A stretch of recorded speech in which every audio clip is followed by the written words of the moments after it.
21 जून को पूरी दुनिया अंतर्राष्ट्रीय योग दिवस मना रही है। योग, जो भारत की प्राचीन परंपरा और विश्व को दिया गया अमूल्य उपहार है, आज हर उम्र, हर वर्ग और हर देश में अपनाया जा रहा है। योग ऐसा साधन है जो न सिर्फ शरीर को सक्रिय बनाए रखता है, बल्कि मन और आत्मा को भी सुकून देता है। इसी विषय पर बातचीत करने के लिए हमारे साथ आज जुड़ रहे हैं योग के अनुभवी गुरु योगी राज मिश्रा जी। योगी राज मिश्र जी, जो वर्षों से लोगों को योग के माध्यम से स्वस्थ और संतुलित जीवन जीने की प्रेरणा दे रहे हैं। आइए उनसे जानते हैं आम लोगों के जीवन में योग की भूमिका, इसके लाभ, सावधानियां और उन प्रेरक कहानियों के बारे में जो उन्होंने अपने अनुभव में देखी है। गुरुजी, आपका स्वागत है आज के इस विशेष कार्यक्रम में। और आज हमारा पहला सवाल ये है कि आजकल के इस भागदौड़ की जिंदगी में योग का क्या महत्व है? देखिए, जीवन जीना महत्वपूर्ण नहीं है, महत्वपूर्ण होता है कि हम कैसा जीवन जी रहे हैं जी। तो आज की दुनिया भाग रही है। आज के बालक को देखेंगे, युवा के देखेंगे, उस रफ्तार से भाग रहे हैं जैसे कोई हड़बड़ी मची हुई है। तो जीवन बड़े जल्दी चूक जाता है, खत्म हो जाता है। जीवन में स्थिरता नहीं रह जाती है। स्थिर जीवन ही एक सफल जीवन माना गया है। तो स्थिरता के लिए, जीवन को निरोगता प्राप्त करने के लिए, समाज में अपने आप को स्थापित करने के लिए योग आज के परिवेश में एक वरदान है। और योग के सहारे ही अपने जीवन को, परिवार को, समाज को, देश को संभाल सकते हैं। इसलिए योग को एक वरदान के रूप में हम लोगों ने स्वीकारा है और आज वो संबल का काम कर रहा है। गुरुजी, आपने योग सिखाना कब शुरू किया और इससे आपके जीवन में क्या बदलाव आया? देखिए, संस्कार और संस्कृति न एक दिन में जन्म होती है, न एक दिन में नष्ट होती है। जहां मेरी बात है, योग हम कब से सीखे, अगर आप सही बातें पूछ रहे हैं, मैं ईमानदारी से बताना चाहूंगा तो मुझे नहीं याद है। जिस तरह कुम्हार के घर बर्तन बनते देख के उसका लड़का स्वयं बनाने लगता है, उसे खुद नहीं यह मालूम होता कि मिट्टी का इतना अच्छा सुंदर बर्तन हमने कैसे बना लिया। उसी तरह मेरे पिताजी, मेरे दादाजी, मेरी तो चौथी पीढ़ियां, सातवीं पीढ़ियां तक योग का अभ्यास कर रही है। हमारे घर में यही वातावरण था, यही क्रिया था। जो भी लोग आते थे योग की बातें करते थे। और मुझे नहीं याद है मैं योग से कब से जुड़ा। बाकी तो योग की शिक्षा दीक्षा डिग्रियां जगह जगह से लेता रहा, उसका कोई मतलब नहीं था। लेकिन योग तो हमारे संस्कार में था, योग हमारे रक्त में है। हमारे का पूरे भारतीयों का के रक्त में योग बसा हुआ है, क्योंकि हम ऋषियों के वंशज है। बंधु, एक और निजी सवाल कि आपके गुरु कौन रहे हैं और उनका आपके जीवन में क्या प्रभाव रहा है? जैसा मैं अभी आपको बताया, मेरे पिताजी ही मेरे गुरु रहे हैं। ऐसे गुरु के खोज में या जगह जगह विद्या प्राप्त करने के लिए या अवरी अवस्था में बहुत घुमा हूँ। बहुत जगह साधना के लिए मैं ललायित था, घूमता रहा। लेकिन मुझे जो कुछ प्राप्त हुआ अपने पिताश्री पंडित योगीराज राजबली मिश्र, जो एक सांख्य दर्शन, हठ योग के बहुत बड़े ज्ञाता थे, उनसे हमने योग का प्राइमरी से लेकर आज तक जो मेरे पास में है उन्हीं का दिया हुआ है। बाकी डिग्रियां प्राप्त किया और डिग्रियों का योग से कुछ लेना देना नहीं है। तो हमारे गुरुजी मेरे पिता ही रहे हैं। गुरुजी, आपकी जिंदगी में कोई एक ऐसा क्षण आया हो जिसमें योग ने उस मुसीबत से या उस चीजों से आपको संवारा हो या बचाया हो? योग हर क्षण मुझे सहारा देता है, हर वक्त आपको संबल देगा। जहां कभी भी निराशा हाथ आवे, जहां सारी दुनिया, सारा विधा हाथ खड़ा कर दे, परमात्मा ही मुझे नजर आवे कि मुझे वही बचाएगा। अब सारी दुनिया निरर्थक समझ में आने लगेगी। वहां से योग शुरू कराइए बंधु, आपको वह जीवन प्राप्त हो जाएगा। मौत तो शाश्वत सत्य है, रोग मिथ्या है, झूठा है, अपवाद है। अनियमित जीवन जीने वाले के पास रोग आता है, संयमित और योगाभ्यासियों के पास रोग आता नहीं। योग तो हमारी परंपरा है बंधु। आपको याद होगा, अभी 3 साल ही बिता हुआ कोरोना काल में सारी व्यवस्थाएं धरी की धरी रह गई। सांस गिनने लगे लोग कि हम 1 मिनट में कितनी सांसें लेनी चाहिए। सारे लोगों ने अपने आप को क्वारंटाइन कर लिया। बड़े बड़े हॉस्पिटल, बड़े बड़े डॉक्टर सब विमुख हो गए और बोले बच सको तो बचो, आप हल्दी दूध पियो, आप च्यवनप्राश खाओ, आप अजवाइन का सेवन करो, आप अपने आप में सब इम्यूनिटी पैदा करो। यह काल भी हमने देखा है। तो योग तो उस समय काम आएगा जहां सारी दुनिया हाथ खड़ा कर देगी और आपको वह संबल प्राप्त होगा। योग का अभ्यासी के लिए जीवन बहुत सरल हो जाता है। इसलिए योग हर क्षण आपका मदद करता रहता है, और स्वास्थ्य से लेके, परिवार से लेके, समाज तक।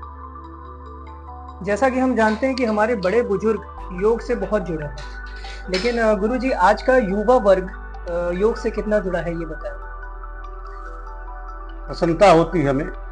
हम तो बचपन से ही योग में जुड़े हुए हैं, और 80 घाट, मैं तो बनारस का रहने वाला हूँ। मैं देखता हूँ कि जितनी उपस्थिति हमारे प्रौढ़ की है, वृद्ध की है, उतने ही आज के युवा के समाज में योग की स्वीकारता है। क्योंकि एक योग को अपनाने वाला व्यक्ति हर दृष्टिकोण से अपने आप को पूर्ण प्राप्त करता है, और उनकी पढ़ाई लिखाई हो, समाज में उनका वर्चस्व बना रहे, और अपने अस्तित्व को कायम रखने के लिए मानसिक रूप से स्वस्थ रहना बहुत जरूरी है। ऐसे में युवा वर्ग अब योग की तरफ उनको आकर्षित करने के लिए प्रेरणा नहीं देना पड़ता, वह स्वयं भगे चले आ रहे हैं। क्योंकि आज का समाज वह समाज नहीं है कि उनके लिए अलग से प्रेरणा किया जाए। आज के बच्चे बहुत जागरूक है, अध्ययन करने वाले हैं, तो योग के प्रति उनकी रुझान देख के अंदर से मन बहुत हर्षित होता है। गुरुजी, स्कूल और कॉलेजेस में योग की क्या भूमिका होनी चाहिए? ये देखिए, यहाँ पे मुझे थोड़ा कष्ट मिलता है। बड़े बड़े विद्यालय खुले हैं, बड़ी उच्च शिक्षाएं दी जा रही हैं। शिक्षा के साथ साथ हम लोग जब बचपन में पढ़ा करते थे तो शारीरिक शिक्षा भी अनिवार्य हुआ करती थी।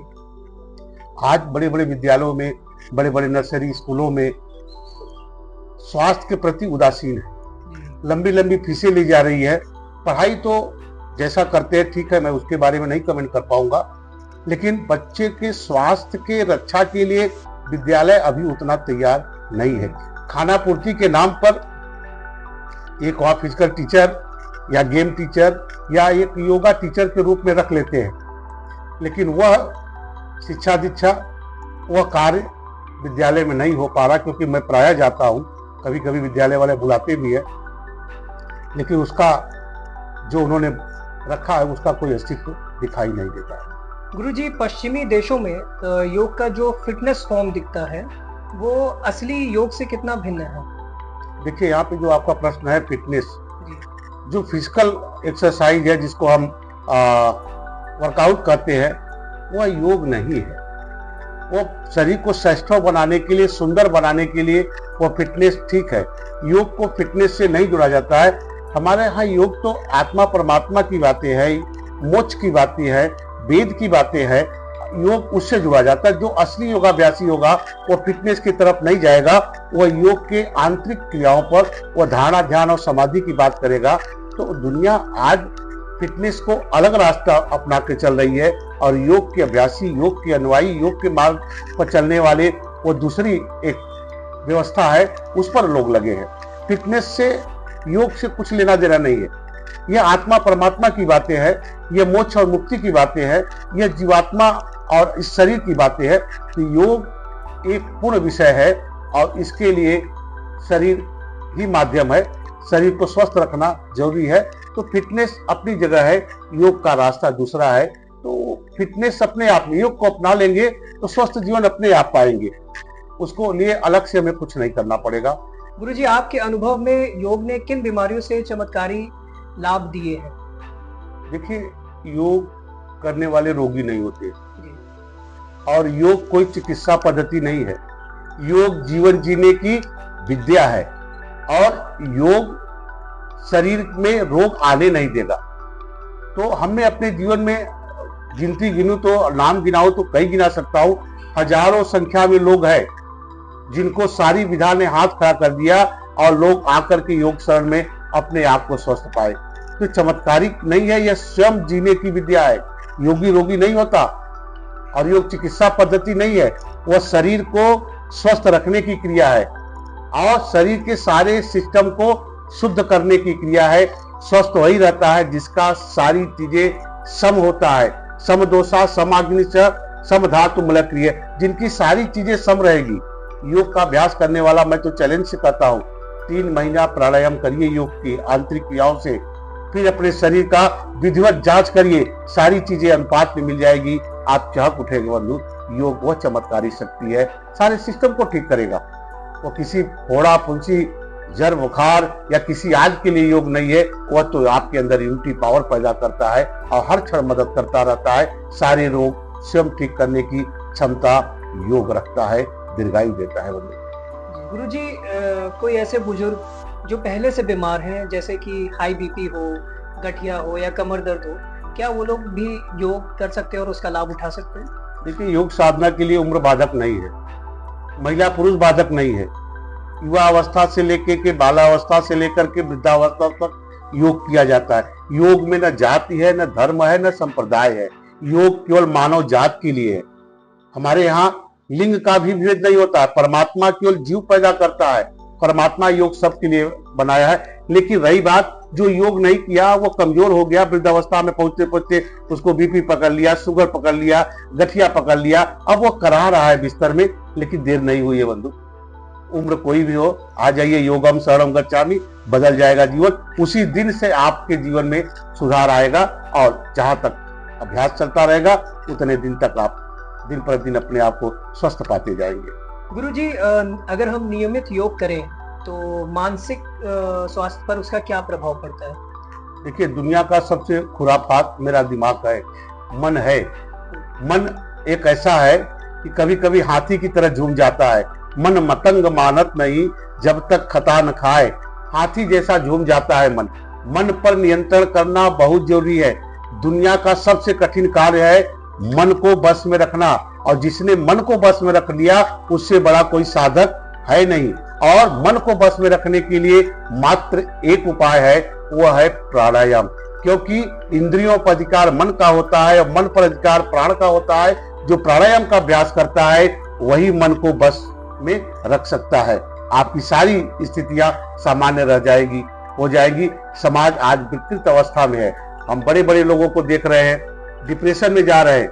सारी सुख सुविधा होते हुए भी हाथ पैर कांपता है, हाथ से निवाला मुंह तक नहीं जाता, ऐसी अवस्था में पहुंच गए हैं। तो मन को संभालने के लिए योग का अभ्यास करिए।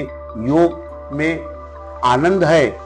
आनंद किसी स्थान विशेष में नहीं है, वस्तु सामग्री में नहीं है। आपको कोई ऐसा सामान नहीं है, कोई ऐसा वस्तु नहीं है जो आपको दे दिया जाए आप आनंदित हो जाए। आनंद प्राप्त करने के लिए मस्तिष्क के उस आनंदमय कोष में जाना पड़ेगा जहां आनंद ही आनंद है। तो प्राणायाम के माध्यम से आप उस आनंदमय कोष से आनंदमय कोष में जाएंगे, आनंद की अनुभूति होगी और आपको मस्तिष्क भी स्वस्थ रहेगा और सारी चीजें आपको आनंदमय लगेगी। गुरुजी, मोबाइल और सोशल मीडिया से जुड़ी जो मानसिक परेशानियां आजकल हो रही हैं, क्या उससे भी योग हमें बचा सकता है या संभाल सकता है? देखिए, सबसे बड़ी विकृतियां इस समय हमारे मोबाइल और सोशल मीडिया से आ रही है। हम विकृतियां ऐसी बातें नहीं कर रहे जो दूषित करती है, हमारे दिमाग पर बुरा प्रभाव पड़ रही है। हमें एक दायरे में मोबाइल और सोशल मीडिया को एक लिमिट मात्रा में यूज करें जितना आवश्यक हो। अन्यथा बंधु, हर चौथा आदमी पागल हो जाएगा। समाज में आपको देखने को मिलेगा जैसे पूरे विश्व में अगर सबसे ज्यादा रोगी खोजा जाए डायबिटीज के तो भारत में पाए जा रहे हैं इस समय। क्योंकि मानसिक तनाव से चीनी जिंदगी भर मत खाइए और कह दीजिए मुझे डायबिटिक न हो जाएगा।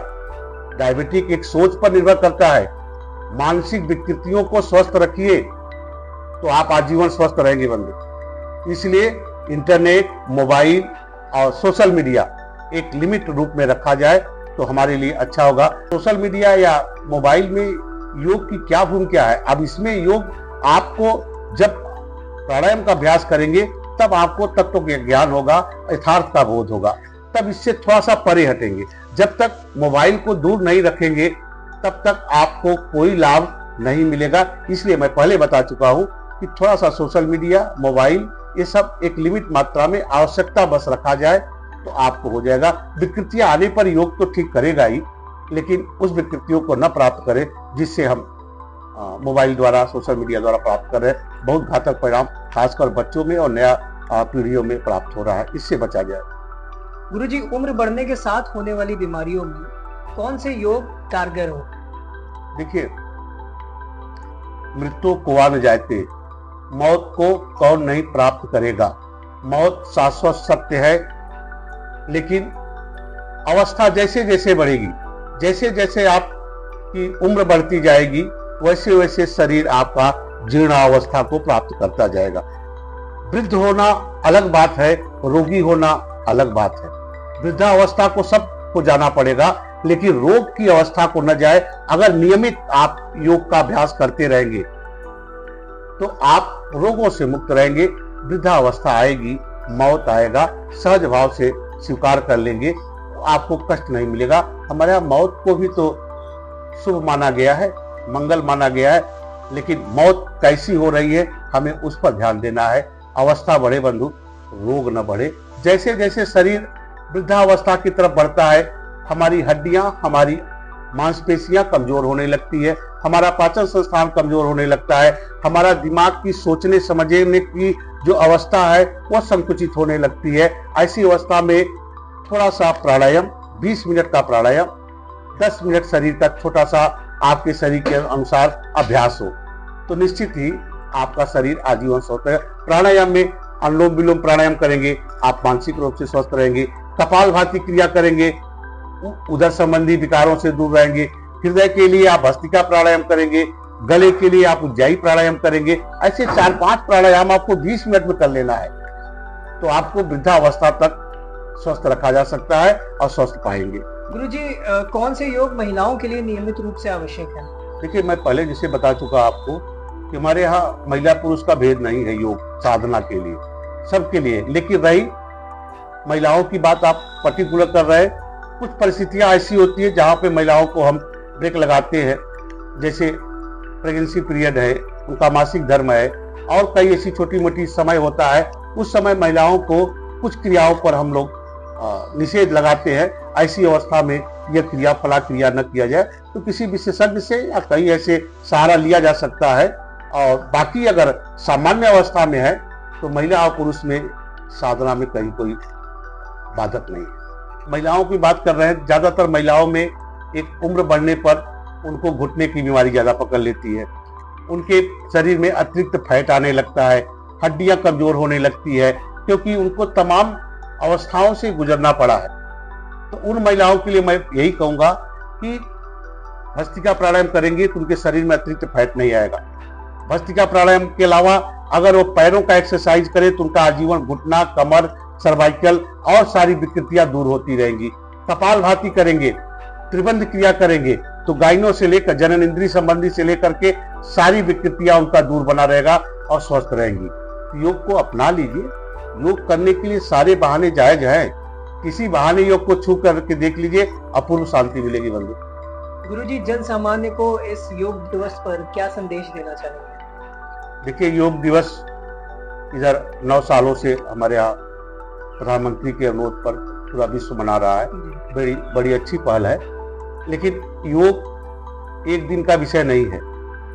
हम सबसे यही निवेदन करते हैं कि आप 21 जून को आकर के एक दिन कर योग करें, ऐसा नहीं होना चाहिए बंधु। वह एक प्रचार का माध्यम हो सकता है, लेकिन योग तो 30 दिन की क्रिया है। जैसे जीवन जीना महत्वपूर्ण है, वैसे ही योग प्रतिदिन करना आवश्यक है। प्रेरणा के रूप में एक दिवस कारगर हो सकता है, लेकिन योग तो 30 दिन का क्रिया है। अभ्यास में रखना चाहिए और स्वस्थ रहना चाहिए। यही संदेश है कि हम साधना करें, 30 दिन करें। एक दिन जागृति के लिए अच्छी बात है, लेकिन साधना के लिए 30 दिन आवश्यक होता है। गुरुजी, किसी को भी प्रतिदिन कितनी देर योग करना चाहिए और कौन कौन से योग जरूरी है? देखिए, हमारे यहाँ जन्म जन्म मुनि जतन कराही, कई जन्म लग जाते हैं साधना के लिए, साधना पूरी नहीं होती है। लेकिन आज के इस भागदौड़ के जीवन में, इस समय की अव्यवस्था को देखते हुए जितना समय निकाल लें, मैं तो सबसे निवेदन यही रोज करता हूँ कि 24 घंटे में से 24 मिनट अपने लिए निकाल लीजिए। फिर देश समाज परिवार की सेवा कर पाएंगे, क्योंकि शरीर माध्यम खलु धर्म साधनम, सारे साधनों का माध्यम शरीर है। शरीर है तो पूजा है, पाठ है, धर्म है, दर्शन है, यात्रा है, देशाटन है, परिवार है, समाज है। इस शरीर से होना है, उस शरीर को संभालिए, सारी चीज अपने आप सुव्यवस्थित होती जाएगी। जितना समय कम से कम आधे घंटे तो हर व्यक्ति को योग के लिए निकालना चाहिए जैसे संभव हो।